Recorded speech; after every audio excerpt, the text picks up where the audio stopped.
Prosecution ಗಣಿ licence ವಿಚಾರದಲ್ಲಿ ಮುಖ್ಯಮಂತ್ರಿ ಸಿದ್ದರಾಮಯ್ಯ ಮತ್ತು ಕುಮಾರಸ್ವಾಮಿ ಮಧ್ಯೆ ಅರೆಸ್ಟ್ ಪಾಲಿಟಿಕ್ಸ್ ವರೆಗೂ ವಾಕ್ಸಮರ ನಡೀತಾ ಇದೆ. ಕುಮಾರಸ್ವಾಮಿನ ಬಂಧಿಸ್ತೀವಿ ಅಂತ ನಾನು ಎಲ್ಲೂ ಹೇಳಿಲ್ಲ. ಅಂತಹ ಸಂದರ್ಭ ಬಂದ್ರೆ ಮುಲಾಜಿಲ್ಲದೆ ಬಂಧಿಸ್ತೀವಿ ಅಂತ ಸಿಎಂ ಹೇಳಿದ್ರು. ಇದಕ್ಕೆ ಬೆಂಗಳೂರಿನಲ್ಲಿ ಟಾಂಗ್ ಕೊಟ್ಟುವಂತಹ ಕುಮಾರಸ್ವಾಮಿ 10 ಜನ ಸಿದ್ದರಾಮಯ್ಯನಂತವರು ಬಂದರೂ ಕೂಡ ನನ್ನ ಬಂಧಿಸೋಕೆ ಸಾಧ್ಯ ಇಲ್ಲ ಅಂದ್ರು.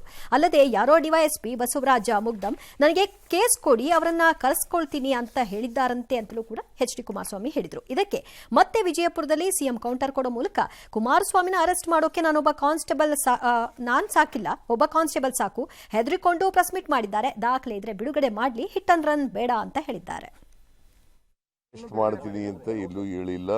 ಅರೆಸ್ಟ್ ಮಾಡಬೇಕಾದಂತ ಸನ್ನಿವೇಶ ಬಂದ್ರೆ ಅರೆಸ್ಟ್ ಮಾಡ್ತೀವಿ, ಯಾವುದೇ ಮುಲಾಜಿ ಇರೋದಿಲ್ಲ. ಕುಮಾರಸ್ವಾಮಿ ಭಯ ಪಟ್ಕೊಬಿಟ್ಟಿದ್ದಾರೆ ಪಾಪ. ಅವ್ರಿಗೆ ಸ್ಯಾಂಕ್ಷನ್ ಕೊಟ್ಬಿಡ್ತಾರೆ ಗವರ್ನರು ಅಂತ ಭಯ ಅವ್ರು. ಯಾಕಂದ್ರೆ ಸ್ಯಾಂಕ್ಷನ್ ನಾವು ಕೇಳಿಲ್ಲ ಅಥವಾ ಖಾಸಗಿಯವರು ಯಾರು ಕೇಳಿಲ್ಲ, ಲೋಕಾಯುಕ್ತದ SIT ಅವರು ಕೇಳಿರ್ತಕ್ಕಂಥದ್ದು.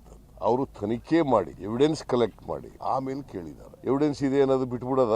ರಾಜ್ಯಪಾಲರು ಏನ್ ಮಾಡಿದ್ದಾರೆ, ನನಗೆ ಶೋಕಾಸ್ ನೋಟಿಸ್ ರೆಡಿ ಆಯ್ತದೆ, ಇವ್ರ ಕೇಸ್ನಲ್ಲಿ ಯಾಕೆ ಮಾಡಿಲ್ಲ? 100 ಸಿದ್ದರಾಮಯ್ಯ ಬರ್ಬೇಕು ಬನ್ನಿ ಮನ್ಸಕ್ಕೆ ಆಗಲ್ಲ.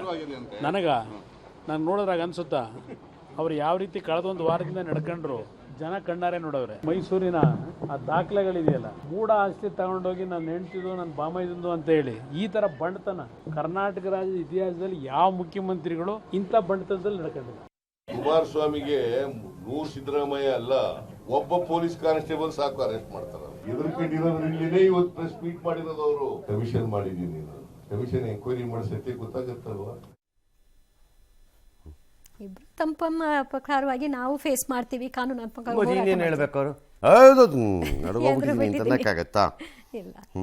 ಎರಡನೇದು, ಇನ್ನು ಅರೆಸ್ಟಿನ ಕೇಸ್ ಮಾಡಬೇಕಾದ್ರೆ ಇವ್ರು ಯಾರೋ ಬಯಸ್ಬಿಟ್ರು ಅಂದ ತಕ್ಷಣ ಆಗ್ಬಿಡಕ್ಕಾಗಲ್ಲ. ಅದಕ್ಕೆಲ್ಲ ಕೋರ್ಟ್ಗಳಿರುತ್ತವೆ, ಮಧ್ಯದಲ್ಲಿ ಇಂಟರ್ವ್ಯೂನ್ ಆಗತ್ವೆ. ಐ ಥಿಂಕ್ ಈ ಪ್ರಕರಣದಲ್ಲಿ ಯಾವುದೆಲ್ಲ ರಿಲೇಟೆಡ್ ಅವ್ರ ಹತ್ರ ಬೇಲು ಇರಬೇಕು ಮೋಸ್ಟ್ಲಿ. ಅಷ್ಟು ಸುಲಭ ಅಲ್ಲ.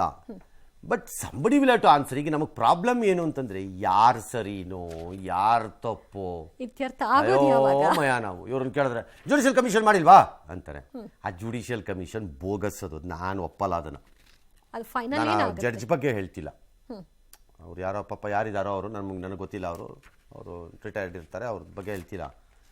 Commission it self is A process of complete useless. ಅದು ವ್ಯರ್ಥ ಕಸರತ್ತದು. ಅದರಿಂದ ಒಂದು ಜುಡಿಷಿಯಲ್ ಕಮಿಷನಿನ ಆಧಾರದ ಮೇಲೆ ಸರಿಯಾದ ಕ್ರಮ ತಾರ್ಕಿಕವಾಗಿ ಹಂತಕ್ಕೆ ತಂದಿದ್ದೀವಿ ಅಂತ ಯಾರು ಒಬ್ರು ರಾಜ್ಯ ಸರ್ಕಾರದಲ್ಲಿ 50 ವರ್ಷದಲ್ಲಿ ತೋರಿಸ್ರಪ್ಪ. ಪ್ರತಿ ಬಾರಿ ಬೋಗಸ್ ಅದು. ನಮಗೆಲ್ಲ ಚೆನ್ನಾಗಿ ಗೊತ್ತು, ನಾವು ಪೇಪರಲ್ಲಿ ಇದ್ದವರು ಮತ್ತು ಮಾಧ್ಯಮದವರು. ಜುಡಿಷಿಯಲ್ ಕಮಿಷನ್ ರಚನೆ ಎಂದರೆ ತಕ್ಷಣಕ್ಕೆ ತಪ್ಪಿಸಿಕೊಳ್ಳುವುದು. ಎರಡನೇದು, ಆ ಕ್ಷಣಕ್ಕೆ ಆ ಘಟನೆಯನ್ನು ಅದರ ಹೀಟನ್ನು ಇಳಿಸುವುದು, ಸಮಯವನ್ನು ಖರೀದಿ ಮಾಡುವುದು, ನಂತರ ತಿಪ್ಪೆ ಸಾರಿಸುವಂತೆ ಯಾವುದೋ ಒಂದು ವರದಿ ಬಂದ ಮೇಲೆ ಅದನ್ನು ಸಾರಿಸಿಬಿಟ್ಟು ಬಿಸಾಕೋದು, ಕಟ್ಟಿ ಎಸೆಯುವುದು ಮೇಲಕ್ಕೆ.